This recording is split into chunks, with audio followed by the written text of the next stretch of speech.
Bonjour Christelle. Bonjour, enchantée. Merci Christelle d'accueillir les Malouins dans la course. Christelle, les Malouins dans la course ont été particulièrement attentionnés à votre action car vous avez une action vis-à-vis des animaux qui nous a tout de suite bien parlé. Ça nous a bien plu tout ça. Vous êtes à la tête d'une association vraiment extraordinaire qui s'appelle Hope Agent. Est-ce que vous pouvez nous en parler un peu? Bien sûr, pas de souci. Alors déjà, le titre en soi était surtout donc Agent d'espoir. C'était surtout pour pouvoir donner d'espoir, surtout aux gens qui viennent adopter, pour se dire que ce sont des animaux équilibrés qu'on a là. Ce sont des animaux qui sont heureux. Donc ils sont pas en box du tout. Donc c'est un nouveau concept qu'on fait depuis effectivement novembre l'an dernier. Donc les animaux vivent effectivement en meute, propres chiens, et vivent aussi du coup en famille. Donc que ce soit chez moi ou effectivement chez des familles d'accueil. Donc que ce soit avec des enfants ou alors avec d'autres animaux. Donc c'est quelque chose qui me tenait vraiment très très à cœur. Je voulais vraiment monter quelque chose de nouveau, quelque chose qui pouvait faire confiance aux futurs adoptants qui voulaient des animaux effectivement qu'on pouvait trouver n'importe où, on va dire ça comme ça, pour que ce soit C'est une vraiment action complémentaire de la SPA. Hein.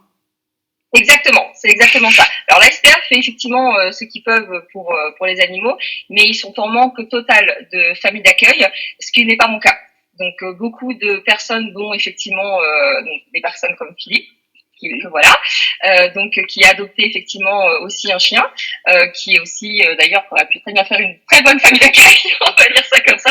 Donc Ben ce sont des personnes. justement, Philippe, vous avez adopté, comment s'appelle-t-il notre compagnon là? Sam. Sam Sam. qui est là. Sam qui est là. Ah, Sam est là. Donc vous avez adopté Sam il y a combien de temps maintenant? Ça fera à peine un an. Ah, Ça fera un an que j'ai adopté, que je l'ai adopté à l'association. Voilà, et Sam fait complètement partie de la famille maintenant. Exactement. Voilà. C'est le chien que je ne peux plus me séparer. Eh bien, Je l'amène partout et il va partout avec moi. Christelle, c'est une belle réussite pour vous, ça, parce que non seulement, alors, nous, ce qui nous a vraiment bien plu chez vous, c'est que non seulement vous récupérez des animaux abandonnés, mais en même temps, vous les éduquez, vous les remettez dans un circuit de socialisation et vous leur permettez ainsi de rentrer dans des familles. Exactement. C'est exactement ça. Alors, je peux aussi récupérer des animaux en fourrière ou effectivement à la SPA, comme cette petite jeune fille qui est ici. Donc, Ouna, qui ça va faire bientôt un an qu'elle est, du coup, qu'elle est avec moi. Donc, une chienne que personne ne voulait adopter. Donc voilà, c'était un peu son dernier espoir, on va dire ça comme ça. Donc là, voilà. Donc, Bon, elle devait vivre apparemment, le vétérinaire lui donnait 2 mois à vivre et là, voilà, au bout d'un mois. eh bien, on est ravis de voir le résultat, c'est une très bonne chose. Dites-moi, Christelle, il y a aussi quelque chose qui nous a bien plu aussi dans votre action, c'est que, en plus du reste, vous avez la possibilité, vous donnez la possibilité de faire du gardiennage, de la pension. Tout à fait, oui. Alors, il y a la garderie, effectivement, de journée, donc pour les personnes qui travaillent, parce qu'effectivement, beaucoup de personnes ont voulu abandonner leurs animaux pendant le confinement et même bien avant. Donc, tout le monde m'a vu en tant qu'association et non comme pension ou alors éducateur canin. Donc, les personnes venaient en me disant qu'ils pouvaient pas effectivement garder leurs animaux parce que ils n'avaient pas eu le temps de trouver un éducateur ou alors les éducateurs étaient beaucoup trop chers. Donc, ils étaient là, effectivement, pour abandonner leurs bêtes. Donc, au moment où je leur ai dit que je pouvais rééduquer leurs animaux ou alors que je faisais de la pension, ça a changé la donne. Ça a totalement changé la donne et au jour d'aujourd'hui, effectivement, c'est encore mes clients d'ailleurs.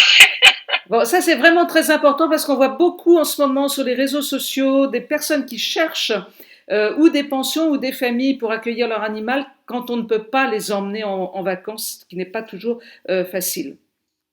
Ah, effectivement, il y en a beaucoup. Je vois beaucoup d'annonces, donc je fais en sorte aussi d'y répondre au mieux que je peux. C'est vrai que c'est vraiment hallucinant. C'est vrai que je vois ça. C'est aussi en même temps c'est aussi une façon de me faire connaître aussi, puisque c'est autant pour aider les animaux que pour aider les propriétaires, puisque la plupart des propriétaires aiment leurs bêtes, bien évidemment. C'est pas forcément qu'un chien de garde, qu'un meuble. Bien sûr. C'est vrai que le fait de me faire connaître, d'aller vers eux directement en leur disant que je peux leur proposer une solution pour la garde que pour l'éducation, c'est quelque chose qui change complètement. Christelle, avant de nous séparer, je voudrais quand même vous poser une petite question. Est-ce que vous vous occupez d'autres animaux que des chiens? Oh oui, oui, oui. Il y en a tout. Alors, rongeurs, donc on a les hamsters, les rats, donc des rats que je récupère beaucoup. Les furets. Alors les furets, c'est beaucoup recherché d'ailleurs. C'est bien ça le problème. C'est très très joueur, mais très agressif aussi quand on le laisse tout faire. Donc j'en ai pas mal. Il m'arrive aussi d'avoir des équidés, donc qui sont en famille d'accueil pour certains. Donc, il y a vraiment de tout. Il y a des nattes, donc, des chats aussi, bien sûr. Des chats aussi, bien sûr. Des chats et des chats. Ça n'arrête pas. Tout dépend des saisons, mais effectivement, il y a effectivement beaucoup de chats. Donc surtout des chatons non sevrés, donc effectivement, il faut biberonner, soit toutes les heures ou toutes les 2 heures. Donc c'est beaucoup de travail, mais aussi beaucoup de plaisir. Christelle, on va mettre dans le petit texte d'accompagnement évidemment tout ce qui va bien, tous vos contacts pour qu'on puisse vous joindre si besoin.